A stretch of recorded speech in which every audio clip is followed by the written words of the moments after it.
A'udzu billahi minasyaitonir rajim. Bismillahirrahmanirrahim. Innal hamdalillah nahmaduhu wa nasta'inuhu wa nastaghfiruh wa na'udzu billahi min syururi anfusina may yahdihillahu fala mudhillalah wa may yudlil fala hadiyalah. Asyhadu an la ilaha illallah wahdahu la syarikalah wa asyhadu anna Muhammadan abduhu wa rasuluh sallallahu alaihi wa ala alihi wa ashabihi ajmain, amma ba'd. Ang lahat ng pagpupuri at pasasalamat ay tanging sa Allah subhanahu wa ta'ala lamang, ang tanging tagapaglikha ng buong sanlibutan. Sa Kanya lamang tayo dapat sumamba. Sa Kanya lamang tayo dapat humingi ng kapatawaran ng ating mga pagkakasala. Sa Kanya lamang tayo dapat magpapakupkup laban sa kasamaan ng ating mga sarili at gawa. Sa Kanya lamang tayo dapat humingi ng patnubay laban sa isinumpang si Satanas.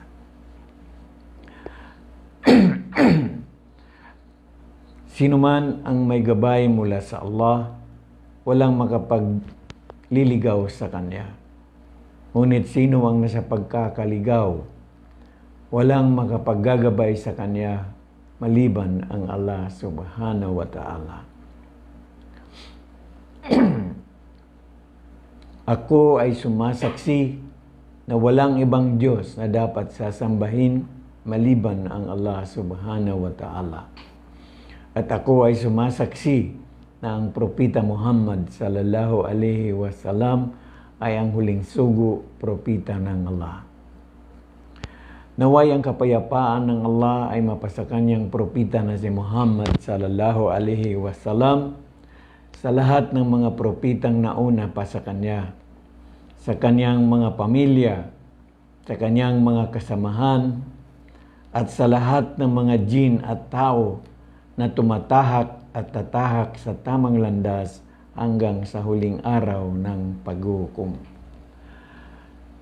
Mga kaibigan, mga kababayan, ako ay labis na nagpapasalamat sa Allah subhanahu wa ta'ala na tayo ay muling binigyan ng pagkakataon na magkakasama sa araw na ito at sa oras na ito. Ako ay humihiling sa inyo ng paumanhin na ang ating oras at araw ay nagkaroon ng pagbabago sa kadahilanan ng nalalapit na buwan ng Ramadan. Marami po ang mga paghahanda at kasama na po roon ang ako po ay pumunta sa Pampanga sa isang lecture, panayam tungkol po sa ano ang Islam at sino ang mga Muslim. Kaya po ngayong araw na ito, muli nating pag-uusapan ang mga napakahalagang bagay para sa kaligtasan ng ating mga kaluluwa. Napakahalaga po ito. Kaya sa mga nakaraang mga pag-uusap natin, ako po ay humihiling sa inyo naway patnubayan kayo ng Allah subhanahu wa ta'ala at igabay kayo sa tamang pag-iisip, tamang pagsasaliksik upang inyong makamtan ang tunay na paraan paano natin maliligtas ang ating mga kaluluwa sa araw ng paghuhukom. Sa araw na ito, kayo po ay tinatawagan ko po kayo sa isang napakagandang pagkakataon. Halina kayo sa tagumpay. Pakinggan po ninyong mabuti ang panawagan ng mga Muslim. Allahu Akbar, Allahu Akbar, Allahu Akbar, Allahu Akbar, Asyhadu an la ilaha illallah, Asyhadu an la ilaha illallah, Asyhadu anna Muhammad Rasulullah, Ashhadu anna Muhammad Rasulullah. Hayya 'alal salah, hayya 'alal salah, hayya 'alal falak, hayya 'alal falak. Allahu akbar, Allahu akbar. La ilaha illallah. Mga kaibigan, mga kababayan, yan po ay panawagan sa isang tapat na mga minamahal. No? Sinasabi po ng panawagan na yan na ang Allah ang pinakadakila. Ang Allah ang pinakadakila.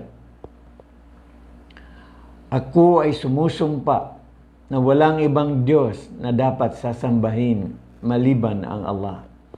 Ako ay sumusumpa na walang ibang Diyos na dapat sasambahin maliban ang Allah subhanahu wa ta'ala. At ako ay sumasaksi na ang propeta Muhammad, mapasa kanya nawa ang kapayapaan ng Allah, ay ang huling sugo, propeta ng Allah. Ako ay sumasaksi na ang propeta Muhammad ang huling sugo, propeta ng Allah. Halina kayo sa pagdarasal. Halina kayo sa pagdarasal. Halina kayo sa tagumpay. Halina kayo sa tagumpay. Ang Allah ang pinakadakila. Ang Allah ang pinakadakila. So mga kaibigan, mga kababayan, ito ay simpleng panawagan lamang na ginagawa ng mga Muslim sa araw-araw, sa bawat oras ng kanilang obligadong pagdarasal. Ito po ang panawagan ng mga Muslim. Hindi lamang po para sa mga Muslim, bagkus para sa ating lahat. Kung ano man ang pagmamahal namin sa aming mga sarili bilang mga Muslim, ang ibig po namin ay marating ang paraiso na pangako ng Allah subhanahu wa ta'ala. Kaya tulad ng sinasabi namin, kung ano man ang naisin namin para sa aming mga sarili, ay ninanais din namin para sa mga taong minamahal namin, tulad po ninyo mga kaibigan, mga kababayan. Mga kaibigan, mga kababayan, napakahalaga na matutunan natin ang mga bagay na napakahalaga. Katulad po halimbawa, ano ba ang mga kondisyon para ang tao ay mailigtas sa araw ng paghuhukom? Napakasimpleng bagay lamang. Maraming mga paraan. Ngunit sa Islam po, ito ang simpleng mga bagay ayon sa katuruan ng propeta Muhammad sallallahu alaihi wasallam. Ang mga kondisyon o paraan paano ang tao maililigtas sa araw ng paghuhukom ay number 1, tamang pananampalataya. Kailangan po talaga na mabatid, malaman natin ano ba ang tamang pananampalataya na sinasabi ng mga Muslim. Sinasabi ng banal na Quran, Al-yawma akmaltu lakum dinakum wa atmamtu alaikum ni'mati wa raditu lakumul Islam madina. Na ang ibig sabihin, mga kaibigan, mga kababayan, sinasabi ng Allah subhanahu wa ta'ala na sa araw na ito ay ginawa kong ganap ang inyong relihiyon at nilubos ko ang aking paglingap sa inyo at aking itinakda ang Islam bilang inyong relihiyon. Kaya maliwanag po mga kaibigan, mga kababayan, ang panawagan ng mga Muslim, tayo ay sumunod kung ano ang ipinag-uutos sa atin ng ating tagapaglikha. Siya po ang nagmamay-ari ng ating katawan, ng ating spiritual na katawan. Lahat ng ating pangangailangan sa ating physical na katawan ay sa Kanya po nagmumula, sa Kanya nang galing ang lahat ng ito. Nilikha Niya ang buong sandaigdigan para sa ating mga sangkatauhan. Ibig sabihin, mga kaibigan, mga kababayan, unawain natin bakit tayo binigyan ng sapat na katalinuhan at binigyan ng lahat-lahat ng ating pangangailangan. Lahat ng ito ay darating sa Kanyang pagtatapos. Hindi nangangahulugan na tayo ay mananatili sa mundong ito. Lahat po tayo ay may kanya-kanyang katapusan. Araw-araw, mula nang tayo ipinanganak, tayo ay tutungo na sa ating hantungan. Ibig sabihin, araw-araw na lumilipas sa ating buhay, tayo ay tutungo papalapit sa ating hukay. So nangangahulugan, mga kaibigan, mga kababayan, hindi imposible sa isang tao na mamatay kasi ang bata na bagong isinilang, makikita natin na namamatay din. So nangangahulugan, ito ang mga katotohanan ng ating pagtigil dito sa mundong ito. Na ang mundong ito ay hindi permanente. Ito ay temporaryo lamang.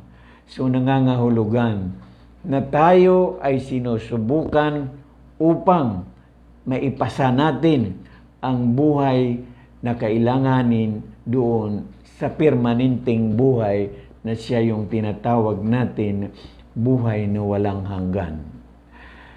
Mga kaibigan, mga kababayan, ang pangalawang kondisyon, ang unang kondisyon ay tamang pananampalataya. Ang pangalawang kondisyon ay mga mabubuting gawain ayon sa katuruan, kautusan ng ating tagapaglikha.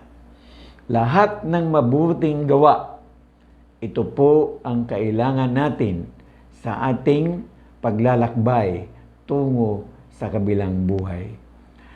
Mga kaibigan, mga kababayan, sa pagsagawa ng mga mabuting gawa, kailangan po natin ayon sa katuruan ng Propeta Muhammad sallallahu alaihi wasallam.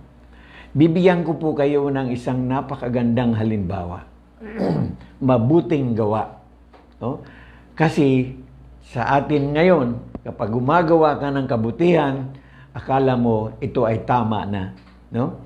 Ngunit sa katuruan ng Islam, ang mabuting gawa na kailanganin natin ay ayon sa katuruan ng Allah, ng ating tagapaglikha, at ayon sa pagsagawa ng Propeta Muhammad sallallahu alaihi wasallam. Isang halimbawa ang ibibigay ko po sa inyo. Sa isang pagkakataon na ang mga tao ay walang nakakain, nagugutom. Ngayon ikaw ay gagawa ng isang pagkain at ito ay talagang napakasarap. Ngunit ito ay ang baboy, the flesh of the swine, baboy. Ngayon, sa kadahilanan na ang mga tao ay nagugutom, pinakain mo sila, tuwang-tuwa sila dahil sila po ay nakaligtas sa pagkamatay o hindi sa pagkakagutom o hindi nagkakasakit. Ibig sabihin, binigyan mo sila ng mabuting gawa. Pinakain mo sila. Okay? Ngunit, ito ba ay tamang gawa? Okay? So, dito ngayon, papasok yung tinatawag natin na mabuting gawa, okay, pero labag sa kalooban ng ating tagapaglikha. Maraming mga uring pagkain, ngunit bakit yun ang inihanda mo na alam mo na ito ay pinagbabawal? Sa iyong kapahayagan, sa kapahayagan ng mga Muslim, ito ay parehong ipinagbabawal. So ito ay pinag-aralan din natin kung bakit ito nilikha ng Diyos na masarap at ipinagbabawal. Sa kadahilanan na ang tao ay binigyan ng sapat na katalinuhan, kailangan po susubukin siya ng ating tagapaglikha. Nilikha niya ang baboy na masarap, ngunit sabi niya, bawal ito kainin. So nangangahulugan, ano ang batas? Ano ang ipinagbabawal ng ating tagapaglikha? Kailangan po sundin po natin. Ito ay tamang gawa dahil pinakain mo ang mga taong nagugutom. Ngunit labag sa kalooban ng ating tagapaglikha. Ibig sabihin, mali na gawain na mabuting gawa. No? Katulad halimbawa, pagbibigay ng kawang gawa. Sa Islam po, ang higit na dapat o karapat-dapat na bibigyan ay yung mga taong naghihirap na hindi marunong humingi. No, ibig sabihin, batid natin na sila'y naghihirap, ngunit kayang-kaya nilang magtiis. Sa kanilang pagtitiis, doon natin nararamdaman ang kanilang paghihirap, kaya sila ang karapat-dapat na bibigyan. No? So, mga kaibigan, mga kababayan, maraming mga bagay ngayon ang nakikita natin sa ating sosyedad. Ang ating gobyerno nagbibigay ng mga kawang gawa, no? Papunta sa mga agency, ngunit hindi po ito nakakarating sa tamang dapat tumanggap. Ito yung mga tamang gawa na bawal dahil hindi po talaga ito naaayon sa batas ng ating tagapaglikha. Ito ay gawain na lamang ng mga tao, kaya tuloy napupunta sa hindi tama. Kailangan po pag-aralan po nating mabuti na ang tamang gawa, ito po ay ayon sa kalooban ng ating tagapaglikha at ayon sa pagsagawa ng Propeta Muhammad sallallahu alaihi wasallam. At ang pangatlo po, na kailanganin o kondisyon na ang tao ay dapat mailigtas ay kung siya ay makatotohanan. No? Ang kanyang kalooban ay totoong sa Allah lamang siya sumamba. Asyhadu an la ilaha illallah wa asyhadu anna Muhammad Rasulullah. Ang Allah lamang ang dapat sasambahin at ayon sa pagsamba ng mga propeta, lalo na ang Propeta Muhammad sallallahu alaihi wasallam. No? So ito yung mga bagay na kailangan po nating gawin upang ang ating tinatawag na pamaraan o kondisyon na tayo ay maililigtas sa araw ng paghuhukom.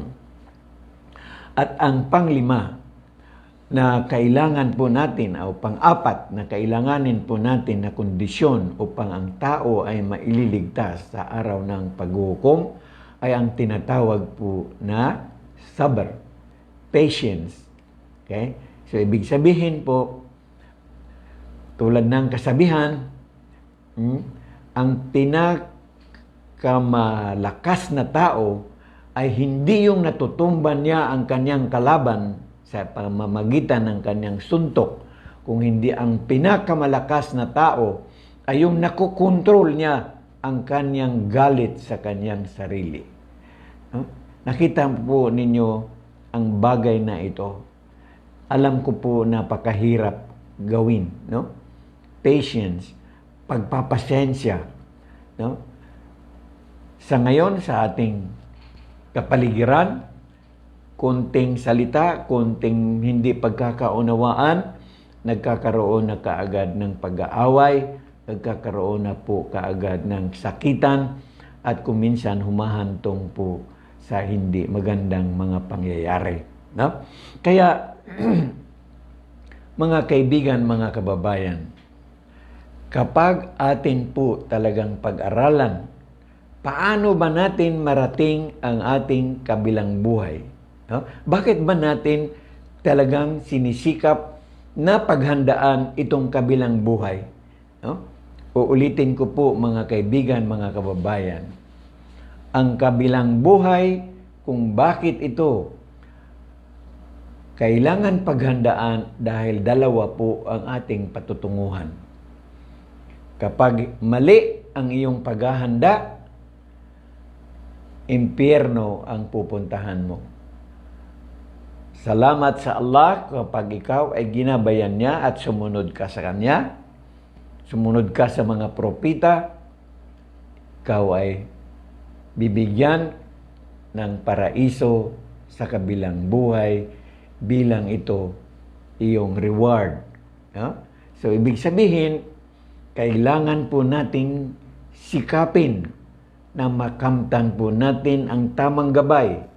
No? Kasi ang buhay sa mundo ay buhay lamang ng pagsubok, paghahanda, at pagiging alipin ng ating tagapaglikha.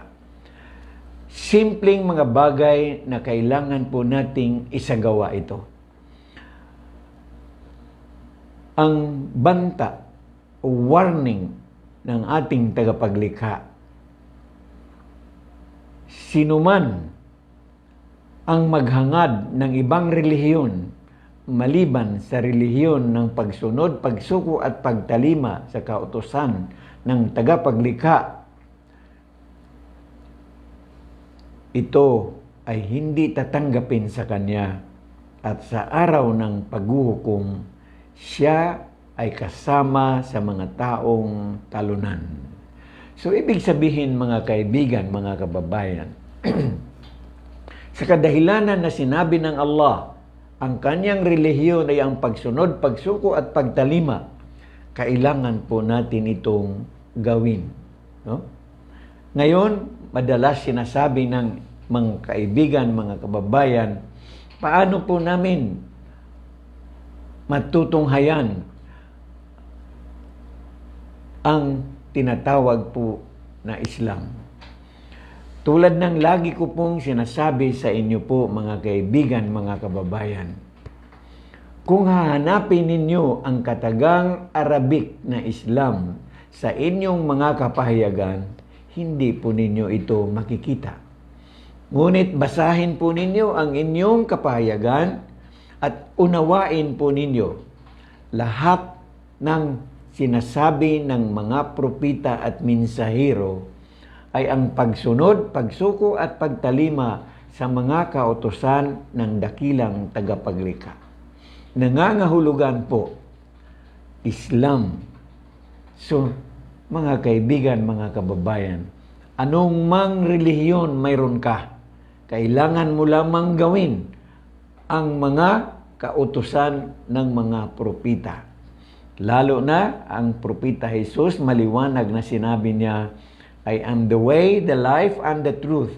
No one can come to the Father except by me. No? So ito ang sinasabi niya, ako ang daan, ako ang katotohanan. Hindi kayo makakaparoon sa Ama maliban pag kayo ay dumaan sa akin. Mga kaibigan, mga kababayan, kung minsan tayo po ay nagkakamali ng ating pangunawa. Tandaan po natin na ang mga salita ni Propita Jesus ay parabola, always in parable. Ibig sabihin, huwag po nating unawain sa literal na pakahulugan.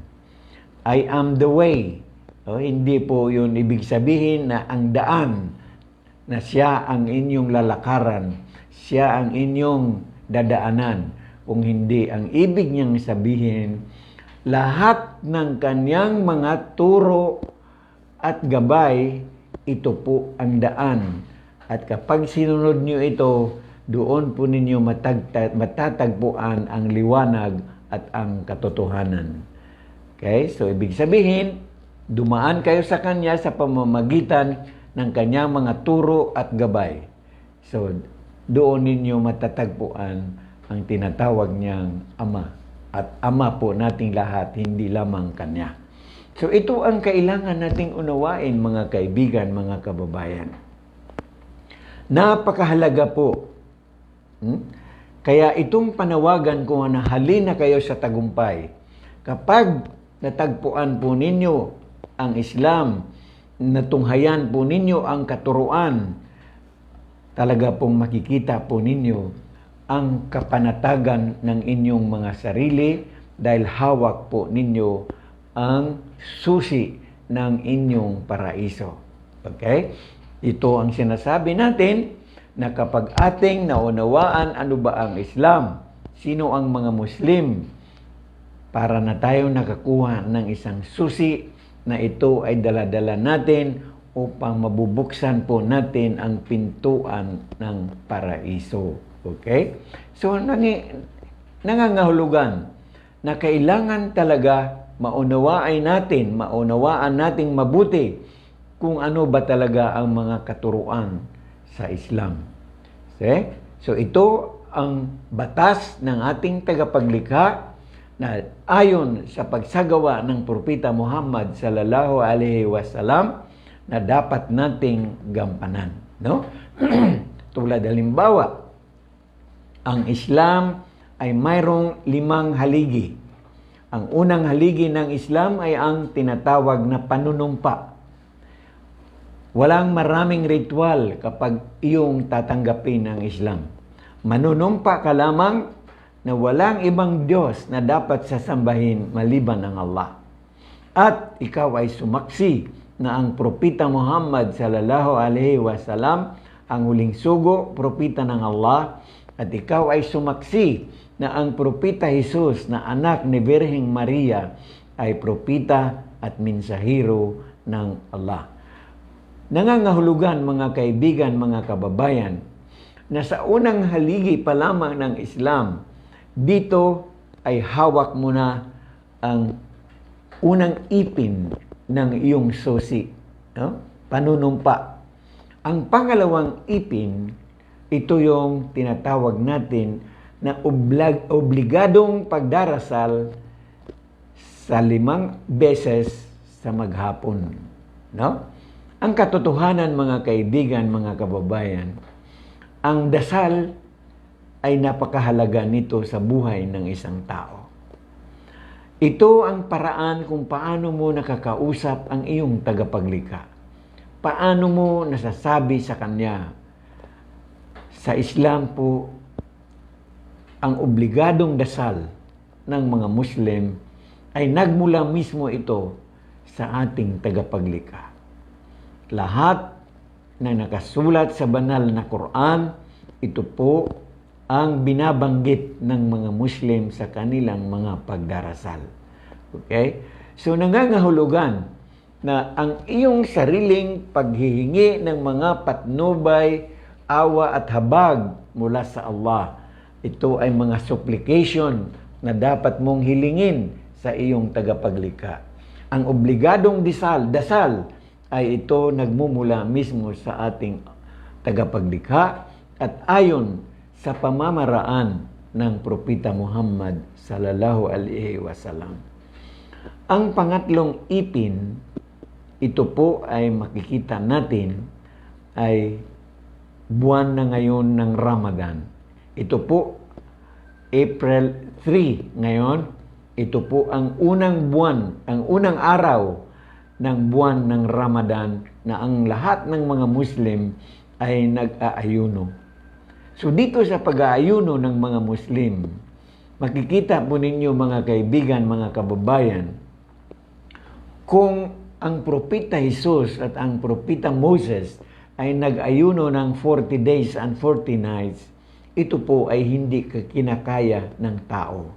Kaya ang Propeta Muhammad sallallahu alaihi wasallam, ang pasakanya nawa ang kapayapaan ng Allah, ay itinuro niya kung paano ang pag-aayuno nakakayanin ng tao.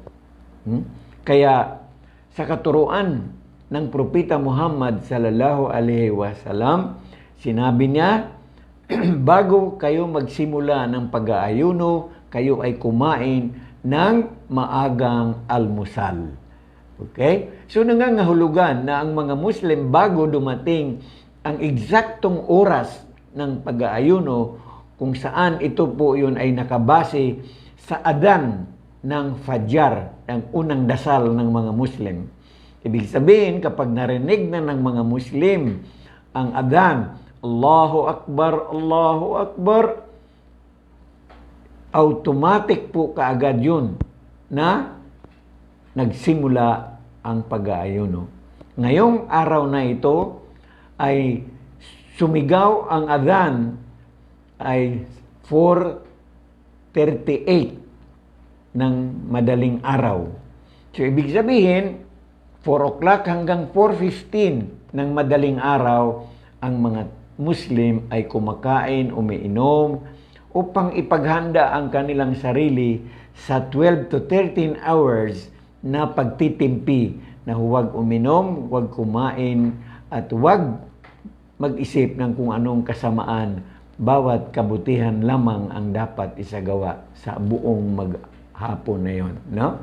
At dumating ang adan ng Maghrib, pagsigaw ng Allahu Akbar, mga alas 6:05 o a matter of minutes ang pagitan, agad-agad na ang isang Muslim ay iinom, kakain kaagad kung ano man ang kanyang napaghandaan, no? So, ang advice ng mga Muslim, kailangan kapag ikaw the whole day, hindi kumain, hindi uminom, kailangan pagdating ng Salatul Maghrib, pagsigaw ng adhan ng Maghrib, kailangan po mga soft diet, no? Yung mga tubig, o wag yung malamig na tubig. Kailangan ay maligamgam o soap na mga mainit, at kailangan po wag matigas kaagad ang kakainin, no? Dahil ito ay ang inyong bituka ay walang laman the whole day. So, kailangan wag natin bibiglain ng paglagay ng matitigas na bagay. At ito po ay maraming mga bagay na dapat pang pag-aralan, no? Ang kinikwento ko sa inyo ay ang mga simple na pagkuha natin ng tinatawag natin na ipin ng ating susi, no? Kaya ibig sabihin, ang susi na dapat nating hawakan ay magkaroon po siya ng 5 ipin. Okay? So, ang pangatlong ipin, ito po yung pag-aayuno sa buwan ng Ramadan. Kaya sikapin natin na ang ating pag-aayuno ay ayon sa pagsagawa ng Propeta Muhammad sallallahu alaihi wasallam, upang makamtan natin ang tamang biyaya, tamang reward na ating tatanggapin mula sa Allah subhanahu wa ta'ala. Alam ng mga Muslim na ang reward ng fasting ay mula 700 times hanggang infinity. Walang katapusan. Depende kung ano ang desisyon ng tagapaglikha sa kanyang pagsagawa ng kanyang pag-aayuno. Okay? Natandaan po natin, mga kaibigan, mga kababayan, ang pananatili natin sa mundong ito ay paligsahan sa pagparami ng mga mabubuting gawa. Tandaan natin na sa kabilang buhay, wala na pong pera na pambayad doon. Ang ating pambayad, kung ano man ang ating mga pagkakautang, ay ang ating mabuting gawa. Makakapasok lamang tayo sa ating permanenteng patutunguhan kung ang ating mga mabubuting gawa ay marami at ito ay tatanggapin ng ating tagapaglikha. Okay? So, nangangahulugan, paligsahan lamang ang ating paninirahan sa mundong ito. At sa pagiging alipin ng ating tagapaglikha, diyan po natin matutungo, malalaman ang ating mga gawain kung ito ay katanggap-tanggap sa Kanya. No?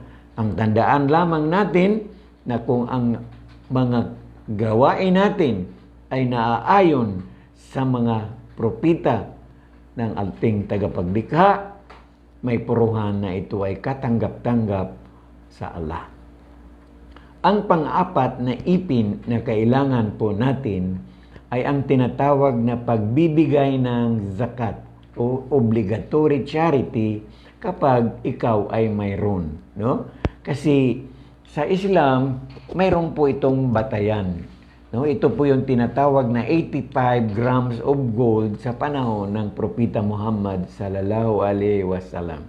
Ibig sabihin po, mga kaibigan, mga kababayan, na kung ikaw ay mayroong kayamanan na nagkakahalaga ng worth ng 85 grams of gold, na kung ito ay pagbibili natin sa ating palengke, ito ay magkakahalaga ng 170,000 pesos.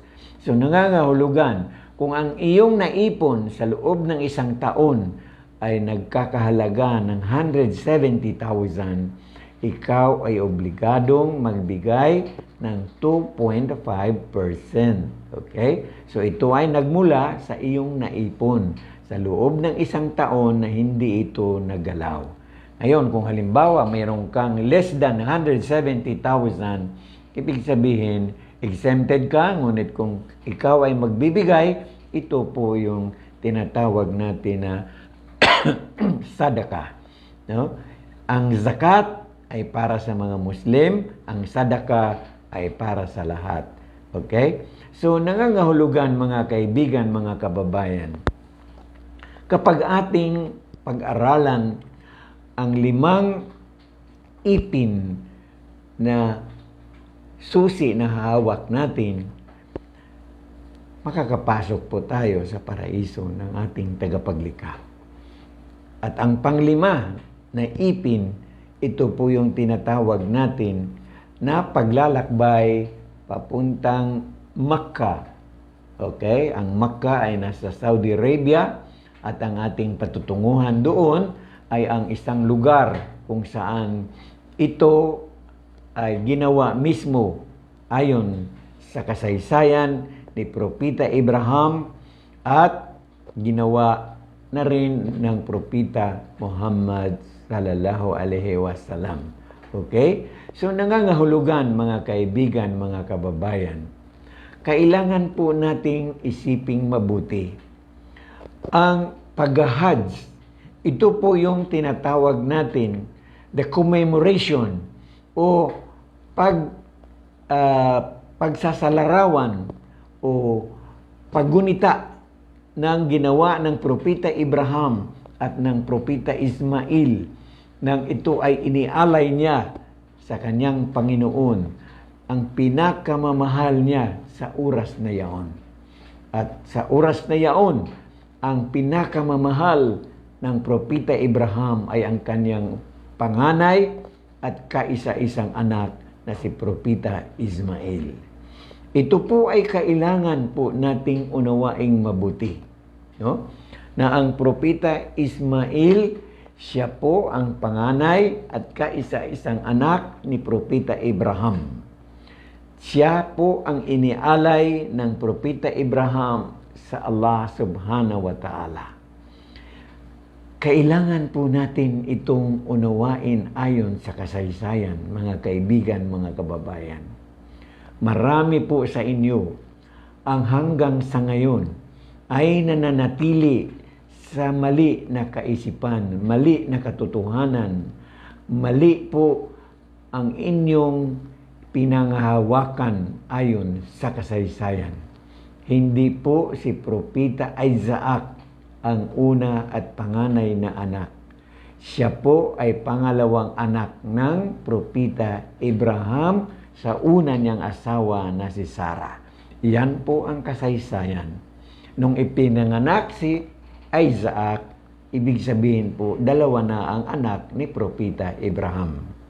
So, imposible po na ang inialay ng Propeta Abraham ay ang inyong pinaniniwalaan na si Propeta Isaac.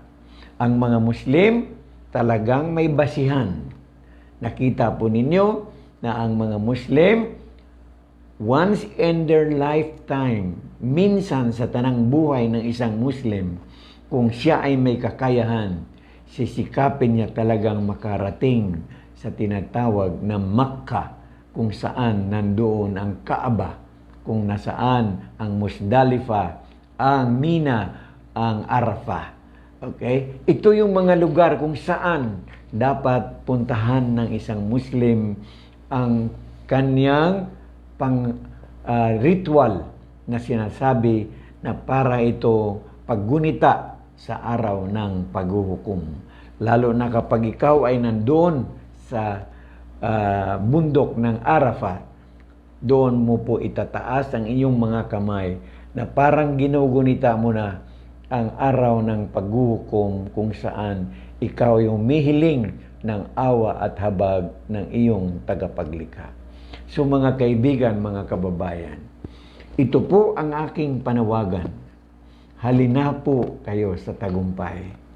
Pag-aralan po ninyong mabuti ano ang Islam, sino ang mga Muslim.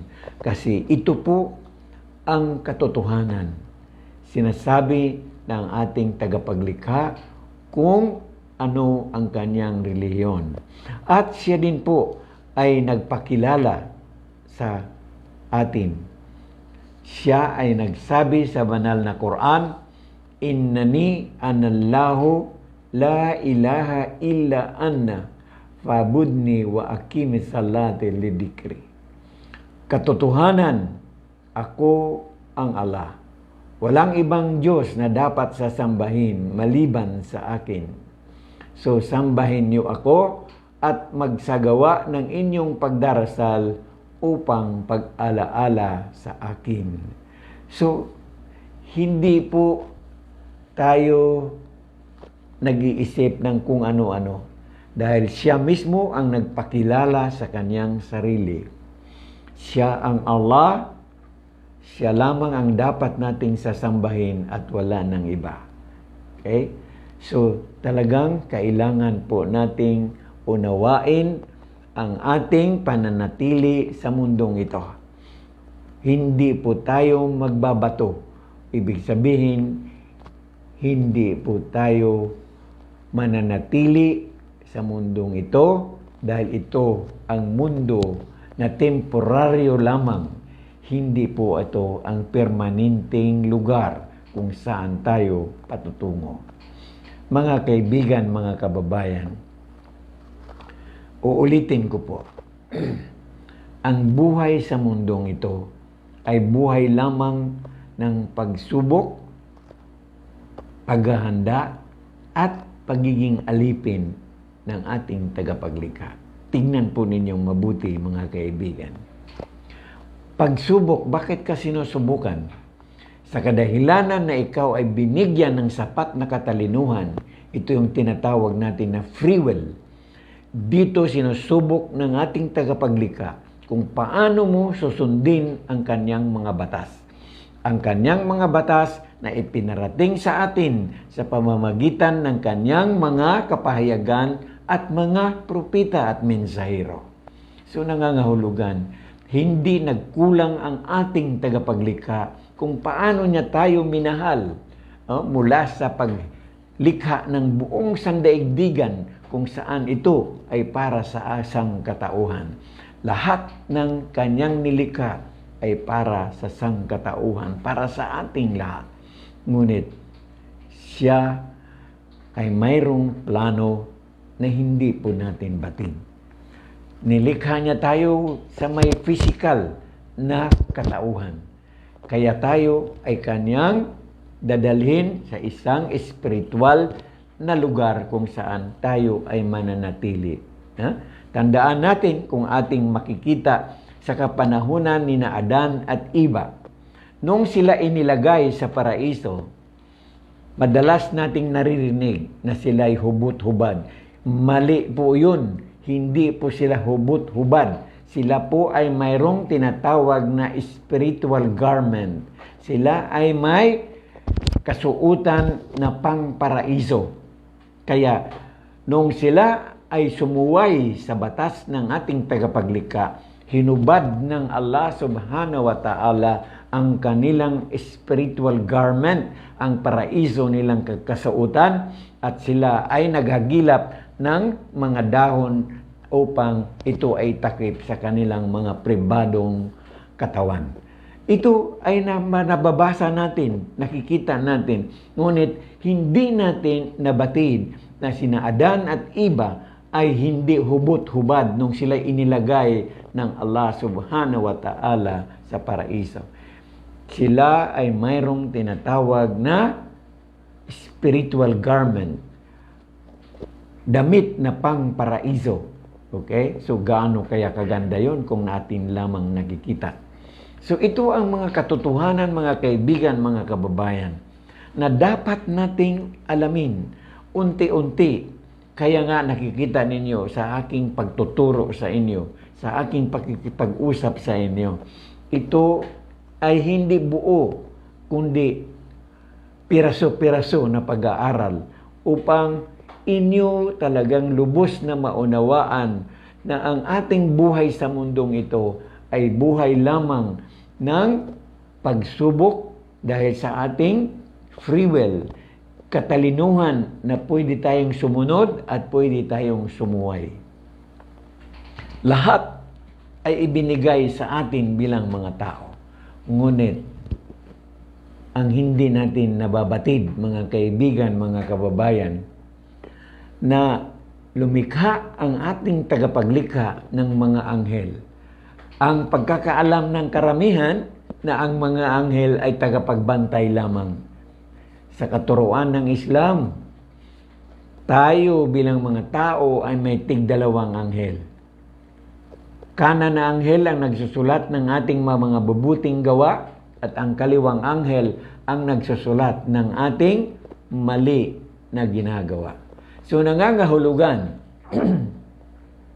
sa kadahilanan ng mga anghel ay hindi pwedeng sumuway.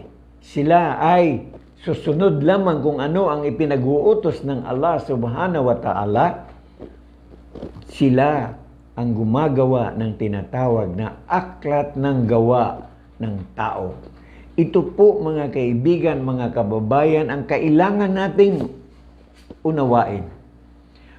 Mayroon tayong aklat ng ating gawa na ito ang hawak ng mga anghel.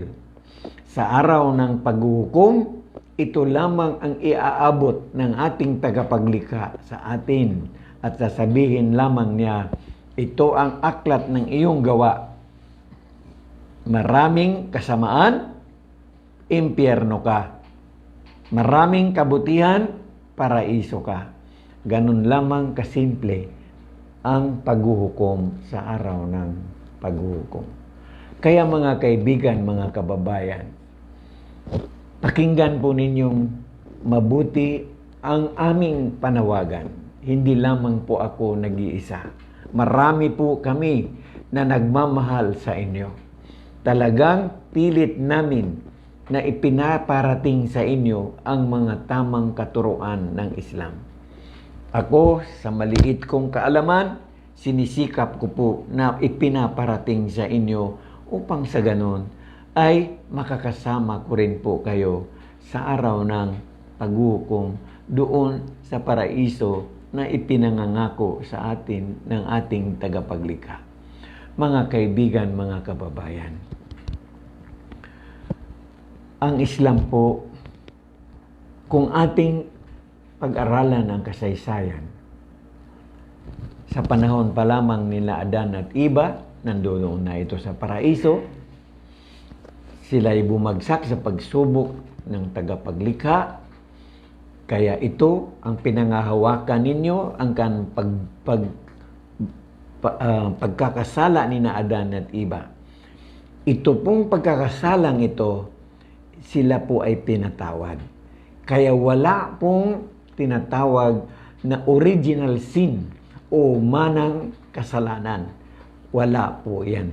Dahil ang kasalanan ni na Adan at Iba, yan po ay kasalanan nila at yan po ay hiningi nila ng kapatawaran nung sila ay ibinaba na ng ating tagapaglikha sa daigdig.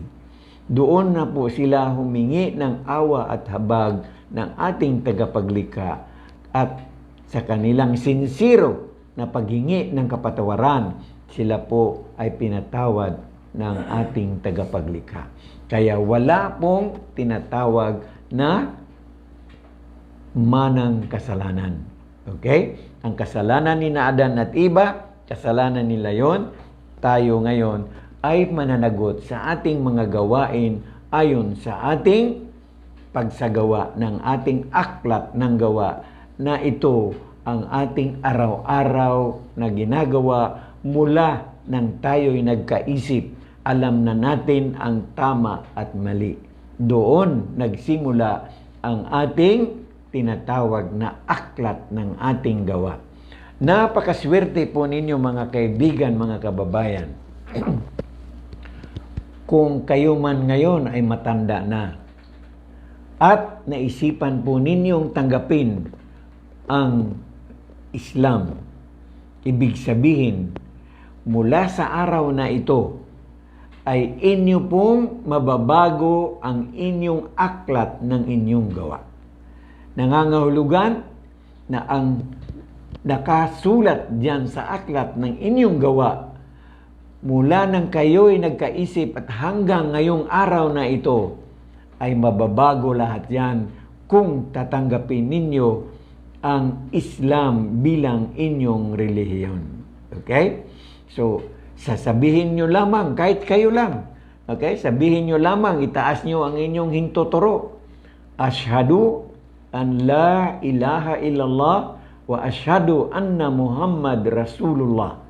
Okay? Kapag ito ay taimtim ninyong sinasabi, mamatay man kayo kaagad, tatanggapin ng Allah subhanahu wa ta'ala ang inyong pagbabalik loob sa Kanya.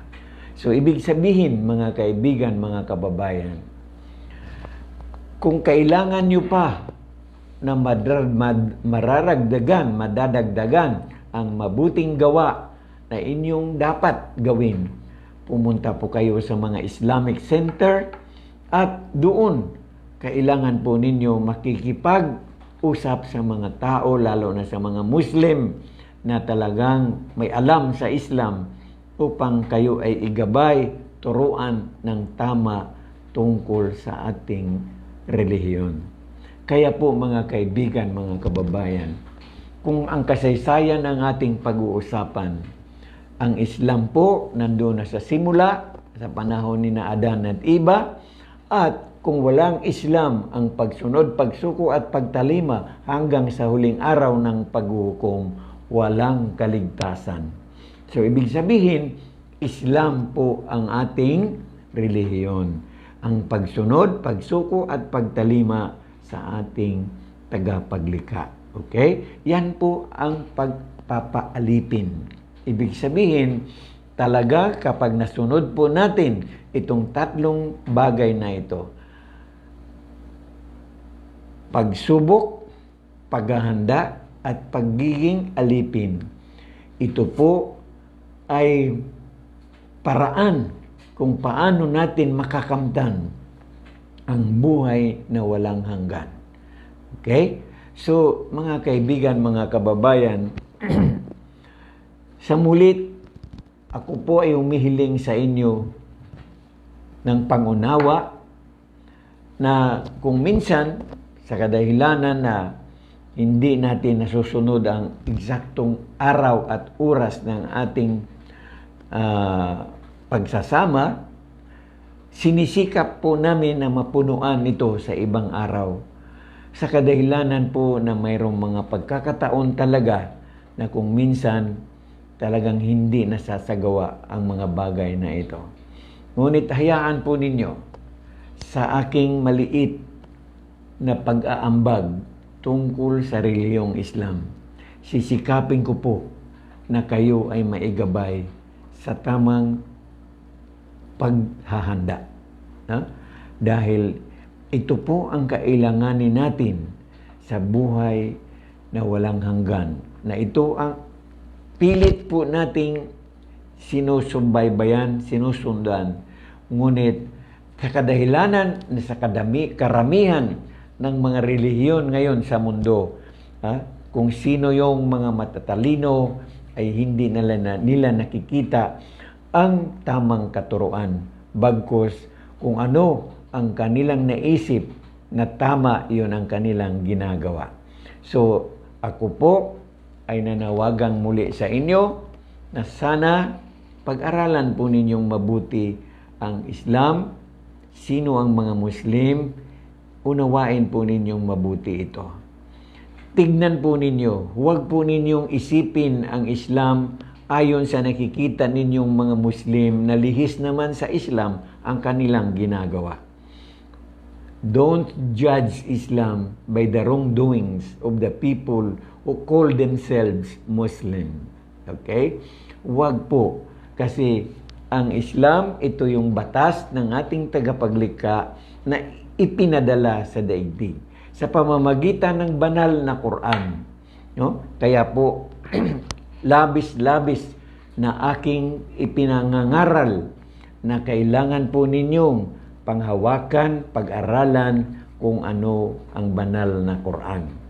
Ito po ang aklat na nagmula sa Allah, dala ng Anghel Gabriel, direkta, walang tagapamagitan, ipinahayag sa Propeta Muhammad sallallahu alaihi wasallam ang lahat ng kapahayagan na sinasabi ng Anghel Gabriel, kanya itong nasasaulo.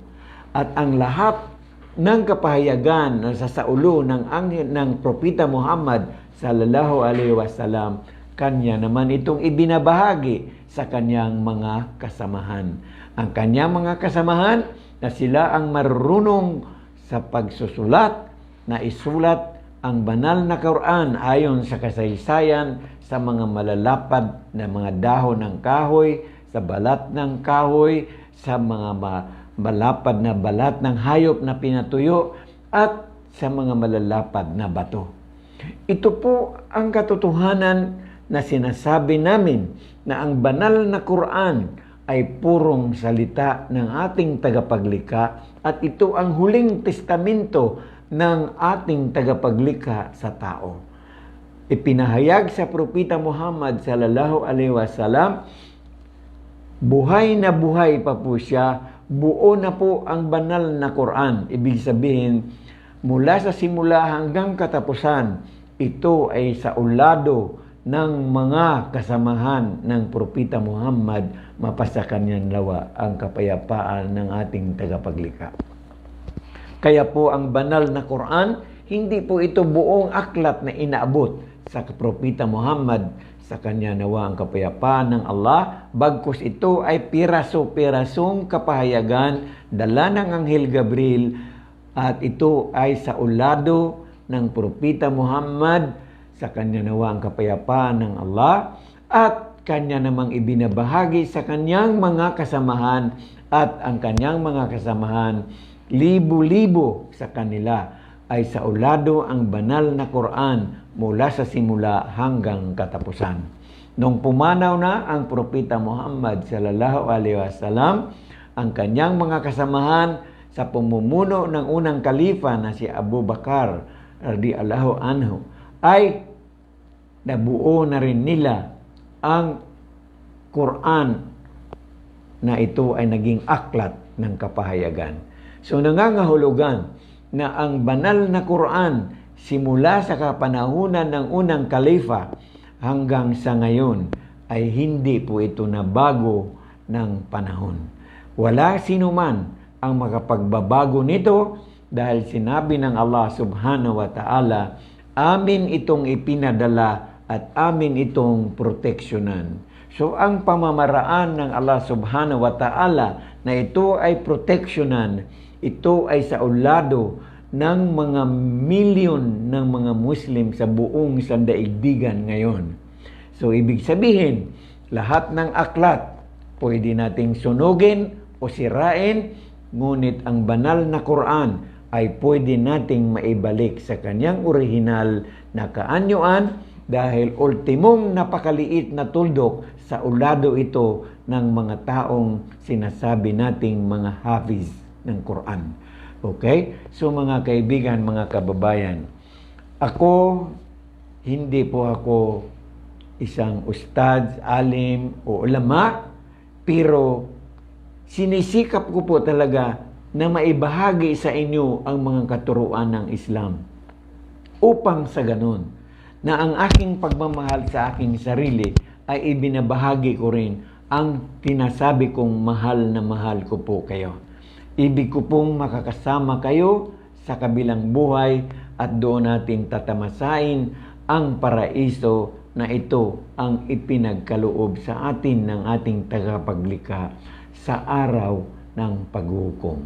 Kaya po mga kaibigan, mga kababayan, ako po ay humihiling sa inyo. Sana i-like po nyo ito, i-share po nyo ito, at sana ay dalawin nyo rin po ang aming channel at iyan po ay masusubaybayan po ninyo ang mga iba't ibang mga katuruan na amin na pong naibahagi sa inyo. Kaya po sa ngalan ng Allah, ako ay labis na nagpapasalamat sa inyong pakikinig at pagsusubaybay. Naway pagpalain tayo ng ating tagapaglikha ngayon at sa buwan ng Ramadan. Dalangin po natin na sana ang lahat ng mga Muslim ay gagampanan nila ang biyaya ng Ramadan sa buong buwan nito, 29 o 30 days, na ngayon ay nagsimula sa araw na ito, April 3. Okay? So, sa aking mga kapatid na mga Muslim, Ramadan Mubarak. I hope inshallah na pagpalain tayo ng Allah subhanahu wa ta'ala. Sa aking mga kaibigan, mga kababayan at mga minamahal ko sa buhay, ako po ay nananawagan po sa inyo.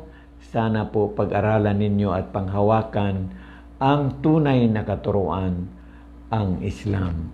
Assalamu alaikum warahmatullahi wabarakatuh.